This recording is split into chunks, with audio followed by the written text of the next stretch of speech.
Alors, je passe directement aux 3 victoires, à tes 3 victoires, donc 72, 73, 74. Alors, si je refais un petit contexte en 72, bon, déjà, Graham Hill, qui est donc ton coéquipier, tout le monde le sait, mais en Formule 1, il est chez Brabham, Graham Hill, et toi, tu es chez Williams. Donc là, il y a une réunion de deux adversaires. Ben, d'abord, il y a une chose à dire, Mhm. c'est que je voulais pas revenir chez Matra. Parce que j'ai jamais pardonné à Jean-Luc Lacardère de me virer fin 70. Pour moi, ça a été un scandale absolu. Parce que d'abord, c'est pas moi qui ai été viré, c'est Beltoise qui a été rétrogradé en Mhm. numéro 2. Et qu'à l'époque, il n'y a pas quoi, même maintenant, on met pas 3 voitures en Grand Prix. Donc, j'ai jamais pardonné à Jean-Luc. Puis que ce que je lui ai pas pardonné, Mhm. ça revient un peu à la Formule 1, mais bon, Ouais, ouais, bah, on ça peut. complète bien l'épisode Ce précédent, que je oui. lui ai pas pardonné, c'est que il n'a pas compris sur le plan psychologique que quelqu'un de timide puisse être un tueur dans une voiture. Parce que moi, j'étais très timide, et je suis Mhm. toujours très timide. Mhm. Si tu veux, quand Beltoise, quand Stewart s'est foulé un pouce en Formule 1 à Estoril, il a fallu donner sa Formule 1 à des pilotes Matra, Mhm. à l'un des pilotes Matra. Bon, Beltoise, il montait au dernier étage chez Matra, il ouvrait la porte, Jean-Luc, bon, il lui tapait sur le dos et tout. Servoz, il y allait, et si ça s'ouvrait pas assez vite, il filait un coup de pied dans la porte, il rentrait dans le bureau de Jean-Luc. D'accord, ok. Moi, j'appuyais sur le bureau 5e, là où Oui, était le bureau de la Gardère. J'arrivais, la porte s'ouvrait, je rappuyais sur le rez-de-chaussée, j'osais pas aller le voir, tu vois. Donc, ce qu'il d'accord. n'a pas compris, c'est qu'un mec timide, Mhm. qui c'est un tueur dans une auto. Et jamais il a compris ça d'ailleurs. Mhm. Malgré tout ce que j'avais fait en Formule 3, en Formule 2, où j'avais montré que j'étais pas trop timide derrière un volant, il n'a pas compris Qu'on pouvait avoir deux qu'il faces d'une pouvait y même. avoir deux Mhm. Mhm. personnalités aussi Mhm. différentes. Et quand Kronbach lui dit Veltoise, il peut être qu'un numéro 2, il n'a jamais eu l'idée de dire ben, on va mettre Pescarolo en numéro 1 par exemple. Mhm. Ce qui n'aurait pas été le cas parce que Jean-Pierre était un pilote fabuleux, mais ça il ne l'a pas compris non plus. Donc quand c'est Kronbach de nouveau qui est venu me Oui, chercher pour conduire en 72, oui. j'ai dit jamais je reviendrai chez Matra. Je l'ai envoyé Le chier divorce vraiment. était consommé pour toi. Ouais, Ah oui, ouais. pour moi je voulais pas Mhm. revenir chez Matra après Mhm. ce que Jean-Luc m'avait fait. Et puis, il est revenu à l'attaque, il est revenu à l'attaque, malgré tout ce qu'il avait fait contre nous, entre Mhm. guillemets, contre les pilotes français en Formule 1. Apparemment, il avait envie qu'il y ait des pilotes français dans l'équipe Matra Proto. Ouais. Donc, à chaque fois, je lui disais non, et puis après, je me suis dit, je suis un vrai con quand même, parce que Matra, ils viennent au Mans pour gagner. Gagner au Mans, c'est quand même fabuleux. J'ai pas de proposition meilleure que ça en ce moment. Donc à la fin, j'ai accepté. Et, euh, et après, on nous annonce les équipages. Oui. Pescarolo, Graham Hill. Là, je dis non. Alors là, je conduis pas si c'est pour être avec Graham Hill. Pourquoi alors? Parce que c'est un vieux pour toi ou Voilà, pour moi, c'est un vieux. c'est Si tu ça? veux, comme j'ai connu le Mans Mhm. mieux que personne, Oui. savoir ce que c'est que nuit au Mans sous la pluie, Oui. je me suis dit, un mec de cet âge-là qui est déjà champion du monde, Mhm. s'il y a un peu de brouillard et un peu de pluie, il va rentrer se coucher. Donc, je n'avais pas compris à quel point il était motivé de faire la fameuse triple Oui. couronne. Champion du monde, Indianapolis, il voulait absolument gagner le Mans. Ça, je ne l'avais pas compris. Finalement, on arrive à me persuader d'être avec Graham Hill. Mais je l'aimais bien par ailleurs, parce qu'on se Oui. côtoyait, Bon, alors voilà, même en c'est Formule ce que je 2 te disais, d'ailleurs. c'était un adversaire en F1, mais là, Même en Formule oui, 2, même puisque Formule 2. Oui. je le bats à Albi en Mhm. Formule 2. En plus, on avait une autre passion commune, c'est l'aviation. Donc, quelquefois, je partais en avion avec Mhm. lui. D'accord. Quand on faisait des essais au Ricard, par exemple, en proto ou en Formule 1, qu'il était là, on avait une course de Formule 2 en Autriche. Il m'emmenait dans son avion, tu vois, donc Mhm. je l'aimais bien. Et je me suis dit, il voit Ouais. pas ce que c'est le monde, Ouais, il ouais. va pas, il va... Et puis en fait, si on a gagné, c'est parce qu'il a été Mhm. extraordinaire la nuit sous la Ouais, pluie, tu vois. ouais, Donc, c'est ça. Alors, dis donc, si on revient sur 72 quand même, il y a des choses dont on ne se souvient plus. Un, Matra, et vous, puisque je t'inclus évidemment dans la ligue, vous aviez la pression. Parce que Matra, ça faisait un certain nombre d'années que vous étiez au Mans. Moi, j'ai retrouvé des articles où on voit que Matra, c'est un peu obligation de gagner, entre guillemets. Pompidou est là, il donne le départ, et Beltoise abandonne dès le troisième tour.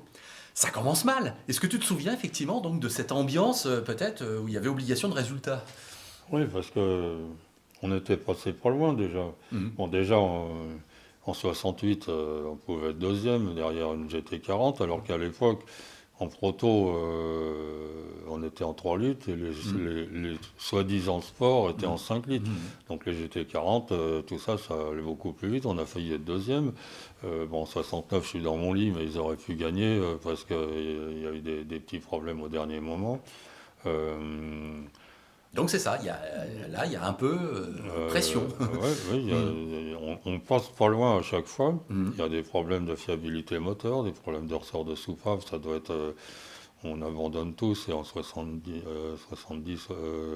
non, c'est après ça, c'est, je sais plus, 71 ou 71, tout le monde abandonne avec des problèmes moteurs, je crois, un truc Ouais. comme ça.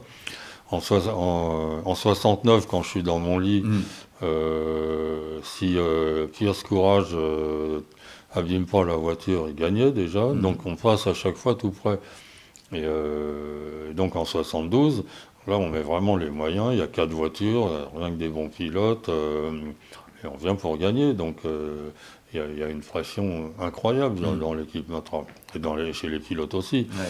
Donc effectivement, on n'est pas très décontracté au moment de prendre le départ. Voilà. Parce que théoriquement. Et puis donc je te dis, Beltoise abandonne tout de suite, quoi. Là, Oui, c'est, alors j'imagine, le gros ça coup aussi, dur. c'est un épisode malheureux au détriment de Jean-Pierre qui était pour rien. Parce que lui, il avait ressenti quelque chose pendant les essais. Chris Amon a fait des essais sur la ligne droite du terrain d'aviation. Il a eu vaguement un sentiment qu'il y avait une vibration, mais il ne l'a pas dit. Et puis en fait, le moteur était déjà en train de casser, et il casse dès le début. Alors, oui. la réfutation de Jean-Pierre d'être un brise-tout, vient beaucoup de là aussi. Ouais, ouais. Et on se souvient peut-être pas, mais qu'il a plu le dimanche matin. Ça rajoute de la pression. Et j'ose même dire, tu sais, il y a la mort de Joe Bonnier. Ça a peut-être fait une fin de course. Alors, un peu. là aussi, on le voit pas trop, Ouais. parce que, comme d'habitude, à cette époque-là, on ne sait pas ce qui se passe derrière les rails. On a vu qu'il s'est passé quelque chose. Sur le coup, on ne sait pas qu'il y a quelqu'un qui vient de sauter et que c'est Bonnier en Voilà, plus. Donc, Bon, ça, tu sais pas. Mais il pleut. il pleut là, et c'est ce qui nous sauve, entre guillemets, parce que comme il n'y avait pratiquement pas de concurrence, il y avait la Lola de Bonnier, mais elle n'était plus là, il n'y avait pas grand-chose d'autre. Personne ne pouvait nous battre normalement.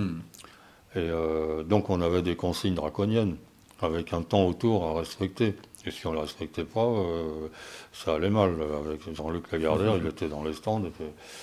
Sauf que des consignes, on ne peut plus les appliquer quand il pleut. Parce qu'on ne sait pas ce que c'est qu'un bon temps ou un mauvais temps autour sous la pluie. Et c'est là où Graham Hill a été fabuleux, parce que la nuit, sous la pluie, il a fait des relais d'enfer. C'est comme ça qu'on prend la tête. Et en plus, l'autre voiture la plus dangereuse, c'était celle de François Sévère. Elle est heurtée de nuit parce qu'il était en slick, je crois, où il allait doucement.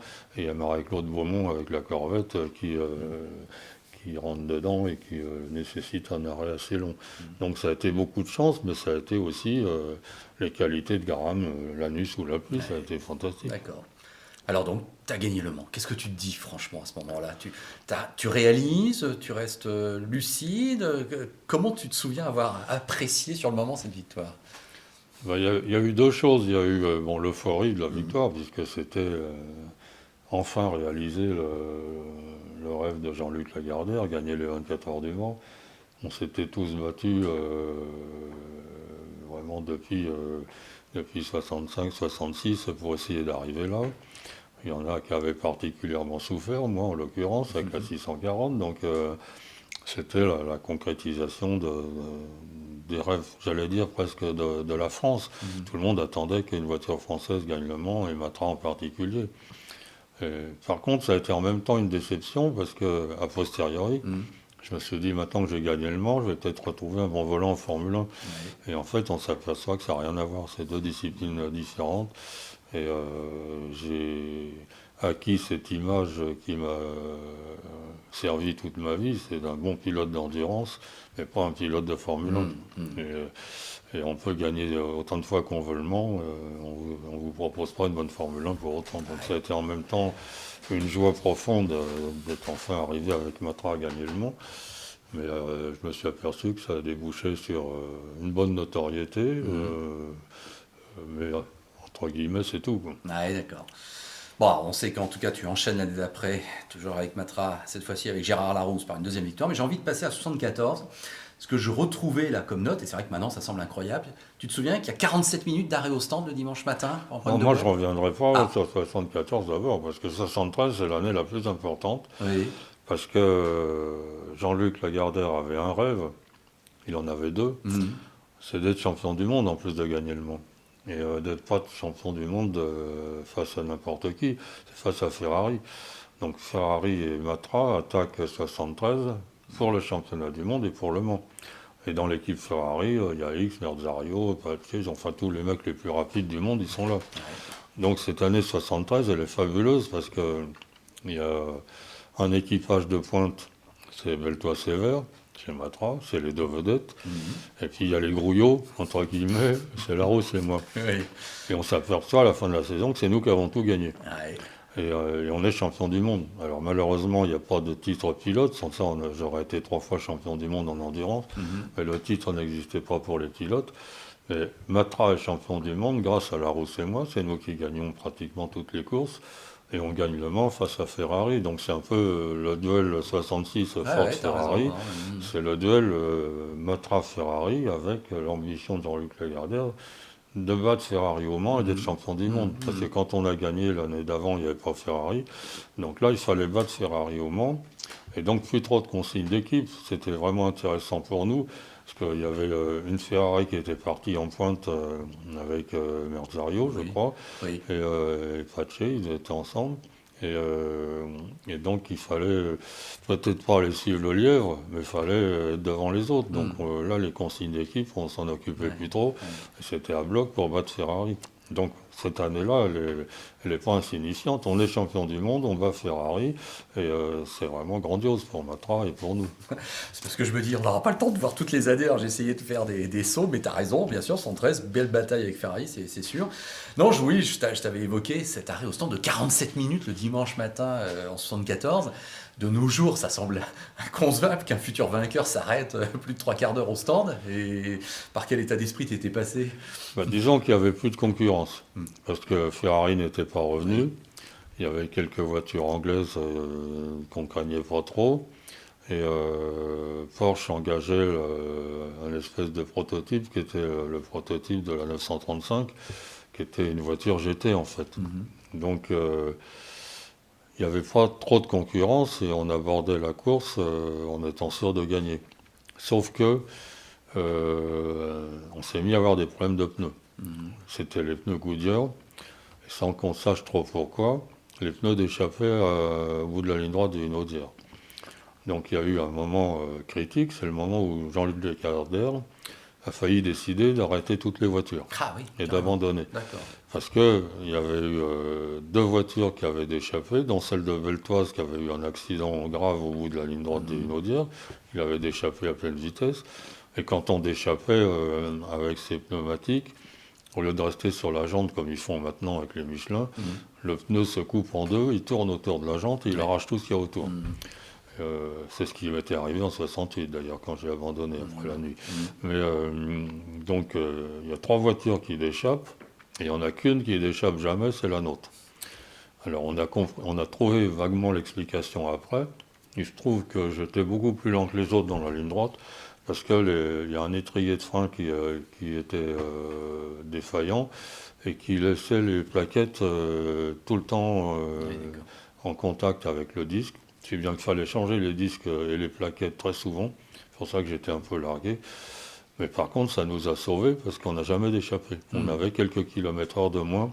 C'était peut-être justement les kilomètres heure qui faisaient que sur les autres, ça déchappait. Puis à un moment, quand tout le monde a eu déchappé sauf nous, Lagardère a réuni l'équipe. Il a dit, bon, il faut qu'on arrête les voitures. De toute façon, c'est trop dangereux. Et, euh, et là, bon, ça les embêtait quand même, les ingénieurs. Ils ont dit non, celle de Pescarolo Larousse, ça a l'air d'aller, on va la laisser continuer. Donc on s'est retrouvé tout seul pratiquement, et avec une petite heure d'avance sur la Porsche, Ouais. tu vois, qui Mhm. était une GT en fait. Mhm. Mais là, problème de boîte. Donc il a fallu que je descende de la voiture, que j'ouvre le capot, que j'essaye de réenclencher une vitesse parce que j'étais au point mort sur la ligne droite d'une Audière. J'arrive à ramener la voiture. Et effectivement, en moins d'une heure, il change tout l'intérieur de la Mhm. boîte. Mhm. Ça a été un exploit extraordinaire des mécaniciens. Mhm. Et c'était l'une des rares fois où une voiture n'a jamais quitté la tête de course depuis Oui, la grille c'est de vrai. départ C'est jusqu'à vrai. l'arrivée. Ouais, tout à fait. Et quand j'ai redémarré après cette petite heure d'arrêt, là, c'est plus de 45 minutes, je crois, 47, moi j'ai lu, 47 officiellement. minutes, Oui. et ben, je repars devant la Porsche qui ne Oui. m'avait pas encore doublé. Non, mais t'as un tour seulement d'avance. Ouais, ouais. Et donc, oui, il fallait Donc pas plus, hein. ça a été une année pas très intéressante sur le plan sportif parce Mais, que oui, on appliquait des consignes. C'est ce qui m'a valu un truc marrant. C'est drôle, c'est à propos du Mans 66. oui, Quand on dit, quand on voit les pilotes dans oui, la ligne droite qui se font des petits signes, oui, oui. c'est quelque chose d'invraisemblable. Invraisemblable, on est Sauf une d'accord. fois, Ah, et c'est Jean-Pierre Jabouille, c'est comme on avait des consignes, oui. que j'étais en pôle et que j'étais devant, ils avaient l'interdiction de me doubler, les autres matras. Alors Jabouille, vicieux comme il est, il prenait l'aspiration, Oui. j'étais à gauche, il venait se mettre à côté de moi, il me faisait un petit signe et puis il revenait derrière. C'est D'accord. la seule fois, je crois, où deux pilotes se sont fait des signes à 350 dans la ligne droite de une Bon, ben, Audière, tu vois. c'est un témoignage important parce qu'on pensait qu'effectivement c'était vraiment du Ouais, cinéma ouais. hollywoodien, mais c'est pas complètement impossible. D'accord. Ok. Ceci dit, c'était des voitures ouvertes dans une Oui, voiture fermée, on c'est se voit ça. pas. Ouais, ouais, non, non, d'accord. Bon, alors écoute, on va faire des grands chapitres. Donc, juste une petite question. Si on t'avait dit à ce moment-là, t'attendras encore 10 ans pour gagner une nouvelle fois au Mans, tu l'aurais cru ou pour toi ça pouvait arriver effectivement? T'étais dans. Non, parce que je pensais que je regagnerais jamais parce que Matra s'arrête, Ouais, 74, c'est la fin de Matra. Rentrer dans une grande équipe d'usine, j'étais pas sûr d'y arriver, bien que j'ai été quand même dans des belles équipes. Mais d'abord, je faisais pas de plan sur l'avenir. Mais j'avais vraiment l'impression que c'était la fin d'un cycle et que je regagnerais peut-être vraisemblablement jamais le Mans, mais je me posais pas vraiment la question. d'accord, ok.